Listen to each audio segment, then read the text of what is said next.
صحیح بخاری میں آتا ہے جب نبی علیہ السلام کی وفات ہوئی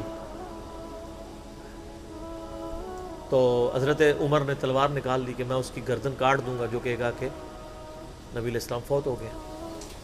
ان کا یہ عقیدہ تھا کہ جس طرح موسیٰ علیہ السلام 40 دن کے لیے کوہ طور پہ گئے، نبی علیہ السلام بھی ڈورمنٹ پوزیشن میں چلے گئے، واپس آ جائیں گے، کیونکہ انہوں نے نبی علیہ السلام سے سنا تھا کہ رومن اور پرشین امپائر گرے گی، تو وہ یہ فورس ہی کرتے تھے ابھی تو کیسرو کسرا کی جنگیں ہم نے لڑی نہیں ہیں، تو حضور اس سے پہلے کیسے دنیا سے جا سکتے ہیں؟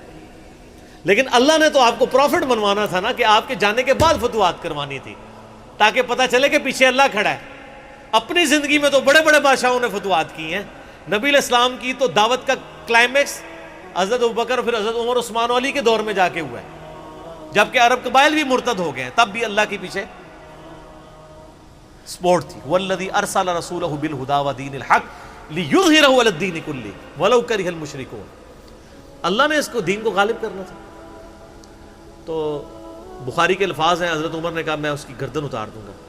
حضرت ابوبکر آئے، انہوں نے حضرت عمر کو دیکھا، اگنور کر کے سیدھا حجرہ عائشہ میں گئے، نبی علیہ السلام کے مبارک کفن کو ہٹا کے آپ کے ماتھے پہ بوسہ دیا اور کہا یا رسول اللہ آپ پہ 2 موتیں جمع نہیں کرے گا، ایک موت تو سب کے نصیب میں ہے، اب تو ہمیشہ کی زندگی آپ کو اللہ نے آخرت کی دے دی ہے۔ اور پھر باہر نکلے، حضرت عمر کو کہا کہ عمر بیٹھ جاؤ، حضرت عمر نے بات نہیں سنی، تو حضرت بکر ممبر کی طرف چڑھے، ممبر پہ چڑھے اور لوگوں سے کہا کہ عمر کو اس کے حال پہ چھوڑ دو۔ حدیث کے الفاظ ہیں کہ لوگ حضرت بکر کا ریگارڈ باقی اصحاب سے زیادہ کرتے تھے، حضرت عمر کو تنہا چھوڑ کے لوگ حضرت ابو بکر کی طرف متوجہ ہو گئے۔ پہلے وہ جو سارا میلہ ان کے گرد لگا تھا شفٹ ہو گیا، تو انہوں نے حمد و صلات کے بعد انہوں نے کہا اما بعد فمن کان یعبد محمدا فإن محمد قد مات۔ سر کلیجے پہ کتنا بڑا پتھر رکھا ہوگا حضرت بکر نے جملہ بولتے ہوئے کہ جو محمد کی عبادت کرتا تھا وہ جان لے کہ محمد کو موت آ گئی ہے۔ ومن کان یعبد اللہ، اور جو اللہ کی عبادت کرتا ہے وہ جان لے ان اللہ حی لا یموت، اللہ زندہ ہے، اللہ کو کبھی موت نہیں آئے گی۔ کیا توحید کی تعلیمات ہیں! حضور کی میت کے اوپر حضور کے فضائل نہیں بیان ہو رہے، توحید بیان ہو رہی ہے۔ Point to be noted. کیوں؟ سر پہلے نہیں انسانیت نے رسک لیا، دنیا کا سب سے بڑا شرک ایک پیغمبر کے نام پہ تو کھڑا ہوا ہے، عیسیٰ ابن مریم کے نام پہ۔ نبی علیہ السلام کو عیسیٰ ابن مریم نہیں اللہ نے بننے دیا۔ ایسے تربیت یافتہ وہ صحابہ جو کل تک آپ کے وضو کا پانی نیچے نہیں گرنے دے رہے تھے، آج وفات پہ کھڑے ہو کے فرضی خطبہ دے رہے ہیں۔ جو محمد کی عبادت کرتا تھا جان لو محمد کو موت آ گئی ہے، جو اللہ کی عبادت کرتا تھا جان لو اللہ زندہ ہے۔ پھر آیت بھی پڑھی، صرف فرضی جملہ نہیں بولا۔ آپ تو کہہ رہے ہیں شرک ختم ہو گیا، حضرت بکر جب شروع نہیں ہوا تھا اس وقت بھی کہہ رہے تھے کہ نبی علیہ السلام کو کسی نے خدا نہیں بنانا، کیونکہ بخاری کی حدیث ہے، دیکھنا میری شان کو اس طرح بلند نہ کرنا جس طرح عیسیٰ ابن مریم کو لوگوں نے کیا۔ میں اللہ کا بندہ اور اس کا رسول ہوں، مجھے اللہ کا بندہ اور اس کا رسول ہی کہنا۔ سر وارفتگی، دیوانگی، عشق کی ساری کیفیت حضور کی وفات کے بعد بالکل چینج ہوگی صحابہ کی۔ ہونا تو چاہیے تھا جو وضو کا پانی نہیں گرنے دے رہے تھے جا کے قبر کی مٹی چاٹنا شروع کر دیتے، ایسا نہیں ہوا۔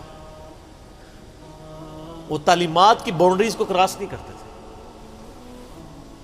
تو پھر انہوں نے آیت پڑھی، سورہ آل عمران آیت نمبر 144، وما محمد الا رسول قد خلت من قبلہ الرسل افإن مات او قتل انقلبتم علی اعقابکم۔ محمد تو نہیں مگر ایک رسول ہی، اگر یہ فوت ہو جائیں یا دین جو جنگ میں قتل کر دیے جائیں، شہید ہو جائیں، کیا تم دین سے الٹے قدم پھر جاؤ گے؟ جو کوئی دین سے الٹے قدم پھیرے گا اللہ کا کوئی نقصان نہیں کرے گا اور اللہ ثابت قدم رہنے والوں کو جزا دے گا۔ پھر سورہ الزمر کی آیت نمبر 30 پڑھی، انک میت وانہم میتون۔ اے نبی تمہیں بھی مرنا ہے اور ان کو بھی موت آنی ہے، تمہارے مخالفین کو، پھر تم اللہ کے حضور جھگڑو گے، اللہ تمہارا فیصلہ کرے گا۔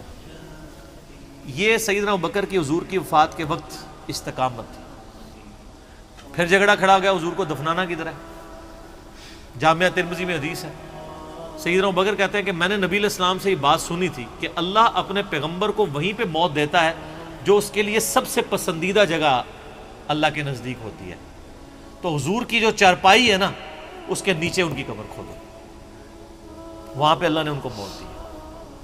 پہلے صحابہ میں رائے نہیں طے ہو رہی تھی کہاں دفنانا ہے۔ پھر سنن نسائی الکبریٰ کے اندر پورا وفات النبی چیپٹر ہے، سنن ابن ماجہ میں بھی موجود ہے کچھ حصہ اس کا۔ پھر لوگوں نے پوچھا کہ نبی علیہ السلام کا جنازہ ہوگا؟ انہوں نے کہا ہاں ہوگا۔ اسی طریقے سے تکبیر کہو اور سورہ فاتحہ اور اس کے بعد درود شریف اور اس طریقے سے 4 تکبیرات پڑھو۔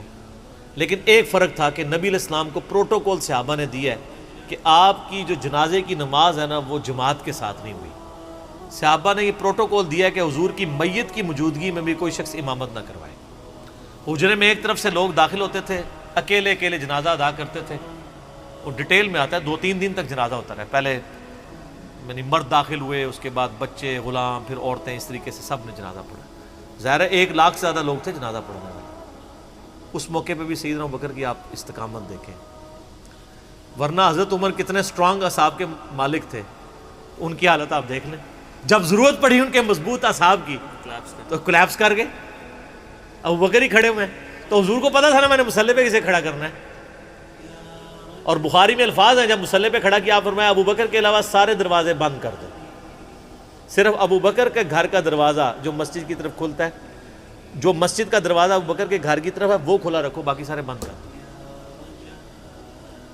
تو نبی علیہ السلام کو یہ پتا تھا کہ کس لیول کا کس بندے کا یعنی ایمان ہے، اس کے اعصاب ہیں۔ اور بخاری کے الفاظ ہیں، جب حضرت ابوبکر نے خطبہ دیا، حضرت عمر کہتے ہیں میرے پاؤں میرا بوجھ نہیں اٹھا سکے، اور مجھے یقین آ گیا کہ حضور فوت ہو چکے۔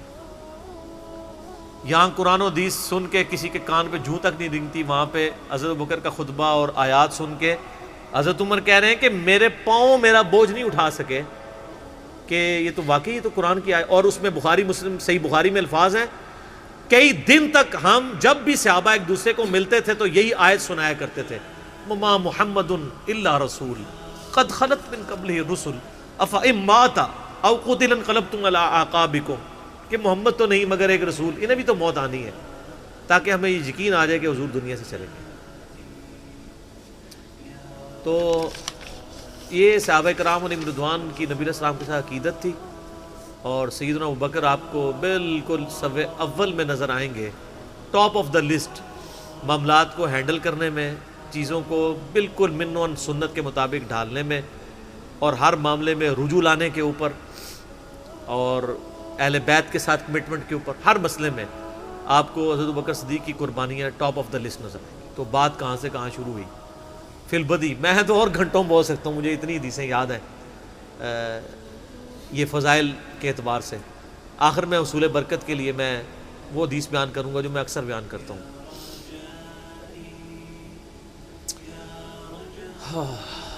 عبداللہ بن عباس رضی اللہ تعالیٰ عنہما کہتے ہیں، بخاری اور مسلم دونوں میں ہے، کہ سیدنا عمر کی میت رکھی ہوئی تھی اور لوگ آ کے ان کی میت پہ سلام پڑھ رہے تھے، اور اپنے اپنے انداز میں خراج تحسین پیش کر رہے تھے کہ اس شخص کی وجہ سے اسلام کو کیا عروج ملا۔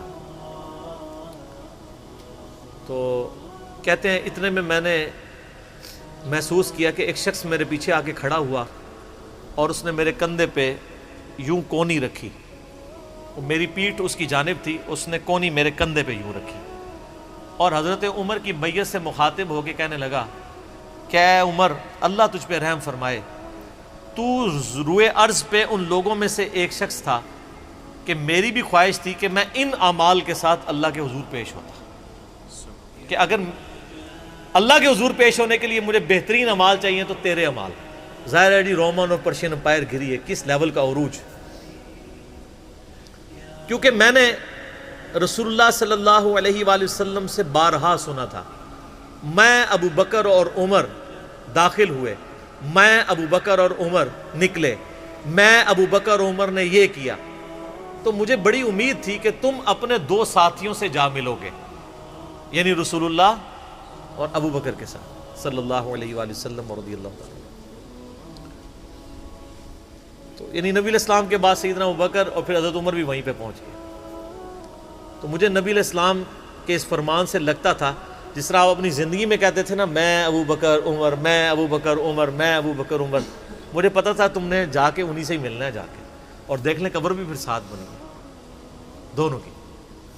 تو عبداللہ ابن عباس کہتے ہیں کہ میں نے جب یوں مڑ کے دیکھا تو وہ سیدنا علی بن ابی طالب تھے جو حضرت عمر کی میت کے اوپر یہ کلمات پڑھ رہے تھے، میں ابو بکر اور عمر، میں ابو بکر اور عمر رضی اللہ عنہم اجمعین وعلیہم السلام اجمعین۔ اللہ تعالیٰ ہمارے دلوں میں خلفائے راشدین کی محبت، اہل بیت کی محبت راسخ فرمائے رضی اللہ عنہم اجمعین وعلیہم السلام اجمعین، اور قیامت والے دن حوض کوثر پہ ان کے ساتھ محشور فرمائے، آمین ثم آمین۔